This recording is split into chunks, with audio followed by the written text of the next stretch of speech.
بسم اللہ الرحمن الرحیم۔ دورہ نحو کے اندر ہم نحو میر پڑھ رہے تھے۔ کسی نے سوال کیا کہ اس سے تو عبارت حل نہیں ہو رہی، کچھ دوسری چیزیں بھی بتائی جائیں۔ تو سب سے اہم ترین چیز جو میرے ذہن میں آئی وہ یہ ہے کہ جار مجرور کے قواعد۔ جار مجرور سے کیا مراد ہے؟ جار مجرور سے مراد وہ حروف ہوتے ہیں جو اسماء کے شروع میں داخل ہوتے ہیں اور اسماء کے آخر کو جر دے دیتے ہیں۔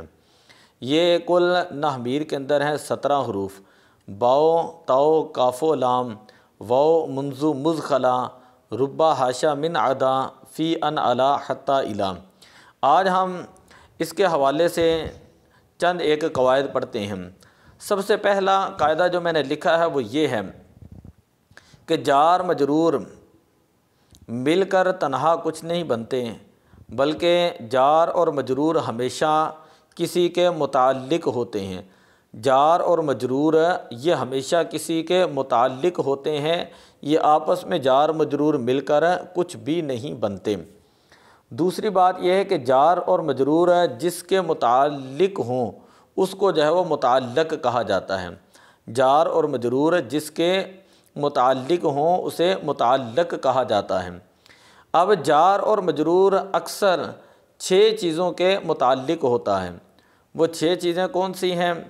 فعل کے متعلق ہوتا ہے، اسم فاعل، اسم مفعول، اسم تفضیل، صفت مشبہ اور مصدر۔ یہ 6 چیزیں ایسی ہیں کہ جن کے متعلق جار مجرور ہوتا ہے۔ جار اور مجرور جو ہوتے ہیں ان کو نحو کی زبان کے اندر ظرف بھی کہا جاتا ہے۔ اب ظرف کی جو ہے وہ 2 قسمیں ہوتی ہیں۔ ایک وہ ظرف ہے جسے کہتے ہیں ظرف لغو، دوسری قسم ہے ظرف مستقر۔ ظرف لغو اور ظرف مستقر اس کا کیا مطلب ہے؟ اس کا مطلب آسان لفظوں میں یہ ہے، یہ غور سے سمجھیں کہ اگر جار مجرور کا متعلق یعنی جس کے انہوں نے متعلق ہونا ہے، وہ جو متعلق ہے وہ اگر تو عبارت کے اندر موجود ہے تو کہیں گے ظرف لغو، اور اگر جار مجرور کا متعلق وہ عبارت کے اندر موجود نہیں تو پھر ترکیب کرتے ہوئے کہا جاتا ہے کہ ظرف مستقر۔ اب سوال یہ ہے کہ وہ کون سی جگہ ہوتی ہیں کہ جہاں پر جار مجرور جو ہے ان کا ظرف جو ہے وہ لغو ہوتا ہے، یعنی وہ کون سی ایسی جگہیں ہیں کہ جس سے ہمیں پتہ چلے گا کہ جار مجرور کا متعلق جو ہے وہ ظرف لغو ہے۔ تو علماء اس کے حوالے سے 6 چیزیں بتاتے ہیں کہ 6 چیزیں ایسی ہیں کہ جار مجرور جن کے متعلق ہوتا ہے۔ 6 چیزیں، پہلی چیز ہے فعل، دوسری اسم فاعل، اسم مفعول، اسم تفضیل، صفت مشبہ اور مصدر۔ یہ 6 چیزیں ہیں، فعل، اسم فاعل، اسم مفعول، اسم تفضیل، صفت مشبہ اور مصدر۔ یہ 6 چیزیں ایسی ہیں کہ یہ عبارت میں موجود ہوتی ہیں اور جار مجرور کو جب ان کے متعلق کیا جاتا ہے تو یہ اس کے متعلق بنتے ہیں۔ اب اس وجہ سے اس کو کہا جاتا ہے یہ وہ مقامات ہیں کہ جہاں جہاں ظرف لغو ہوتا ہے، یعنی جن کا متعلق عبارت کے اندر موجود ہوتا ہے۔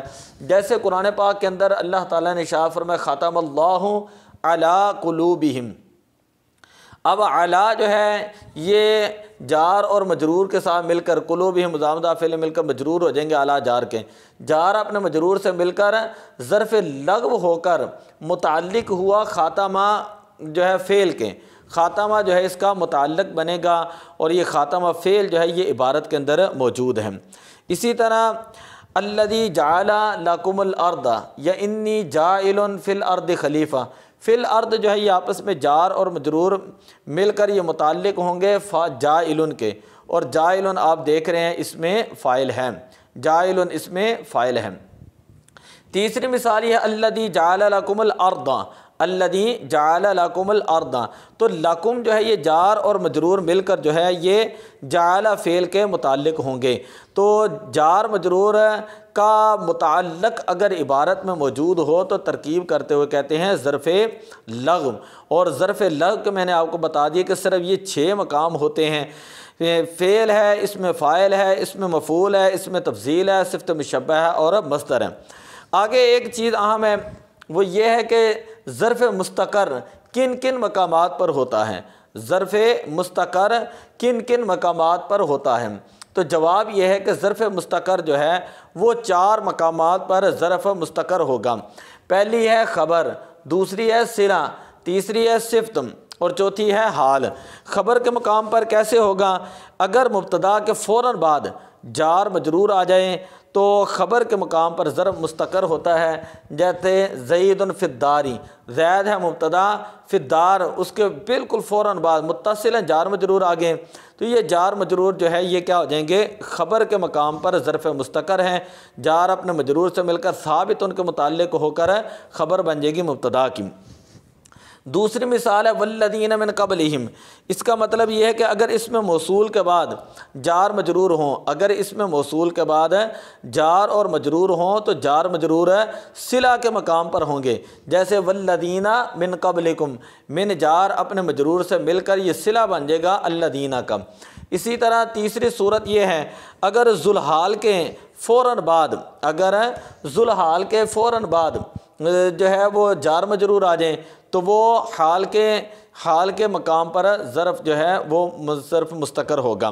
مثال کے طور پہ علی معنن فی نفسہا، علی معنن، تو اس کی مثال ہے فاللفظیۃ منہا، فاللفظیۃ منہا، فاللفظیۃ یہ ذوالحال بن جائے گا اور منہا جو ہے یہ ثابتۃ کے متعلق مل کر اس کا حال بن جائے گا۔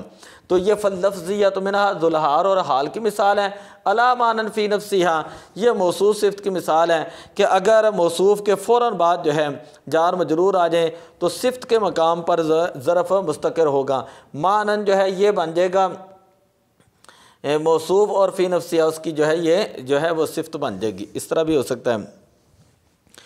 آگے یہ ہے کہ اگر جار مجرور کا متعلق عبارت میں موجود ہو، ٹھیک ہے، یا عبارت میں موجود نہ ہو تو عموماً بکثرت استعمال ہونے والے افعال کو جو ہے وہ مقدر مانا جاتا ہے اور ایسے افعال کو افعال عامہ کہا جاتا ہے۔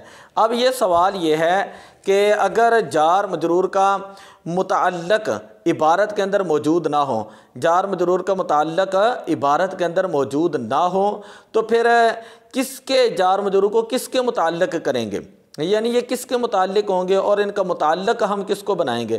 تو اس کا جواب دیتے ہیں کہ جار مجرور کا متعلق اگر عبارت کے اندر موجود نہ ہو تو عام طور پر ان افعال کو ان کا متعلق بناتے ہیں جو کثرت کے ساتھ استعمال ہوتے ہیں اور جنہیں افعال عامہ کہا جاتا ہے۔ کثیر الاستعمال جو افعال ہوتے ہیں وہ متعلق بن جاتے ہیں اور انہیں افعال عامہ کہا جاتا ہے۔ یہ ہیں ان میں سے حصول، وجود، ثبوت، کون اور نزول، کہ آپ جار مجرور کو ثبوت ان کے متعلق کر لیں، کون ان کے متعلق کر لیں، وجود ان کے متعلق کر لیں اور اسی طرح حصول ان کے متعلق کر لیں، نزول ان کے متعلق کر لیں۔ اگر ان کا متعلق عبارت میں موجود نہیں تو محذوف جو ہے وہ ان میں سے کوئی نہ کوئی نکالتے ہیں۔ کیوں؟ اس لیے کہ یہ کثرت کے ساتھ جو ہے وہ استعمال ہوتے ہیں، اس وجہ سے ان کو جو ہے ان کا متعلق بنایا جاتا ہے۔ آگے آخری بات یہ ہے کہ اگر جو ہے مبتدا معرفہ ہوں تو خبر جو ہے وہ جار مجرور مل کر اس کی خبر بن جاتے، جیسے زید فی الدار، یہاں پہ کہیں مثال ہوگی زید فی الدار۔ اب یہ دیکھیں یہ زید جو ہے یہ مبتدا ہے اور فی الدار جو ہے یہ جار مجرور مل کر اس کی خبر بن جائیں گے۔ تو یہ چند ایک قاعدے تھے جار اور مجرور کے متعلق، اور ان میں سے سب سے اہم ترین بات یہ ہے کہ جار اور مجرور جن کے جس چیز کے متعلق ہوتے ہیں کبھی وہ چیز عبارت کے اندر موجود ہوتی ہے، کبھی عبارت کے اندر موجود نہیں ہوتی۔ اگر عبارت کے اندر موجود ہو تو وہ عام طور پہ یہ 6 چیزیں جو میں نے لکھی تھی، فعل، اسم فاعل، اسم مفعول، صفت مشبہ اور اسم تفضیل اور مصدر، تو ان میں سے کوئی نہ کوئی چیز ہوگی۔ اور اگر جار مجرور کا متعلق عبارت میں موجود نہ ہو، وہ پوشیدہ ہوں، تو اس صورت میں جو ہے یہ ان کے جو ہے متعلقات جو ہیں وہ ان افعال کو بنایا جائے گا جو کثیر الاستعمال ہوتے ہیں، جن کا استعمال کثرت کے ساتھ ہوتا ہے، اور نحو کی زبان میں اسے کہا جاتا ہے افعال عامہ۔ افعال عامہ کو جو ہے وہ بنایا جاتا ہے۔ تو دعا ہے کہ اللہ تعالیٰ ان چیزوں کو سمجھنے کی اور اس کے ذریعے ہمیں قرآن و حدیث کو سمجھنے کی توفیق عطا فرمائے۔ الصلاۃ والسلام علیک یا رسول اللہ وعلی آلک واصحابک یا حبیب اللہ۔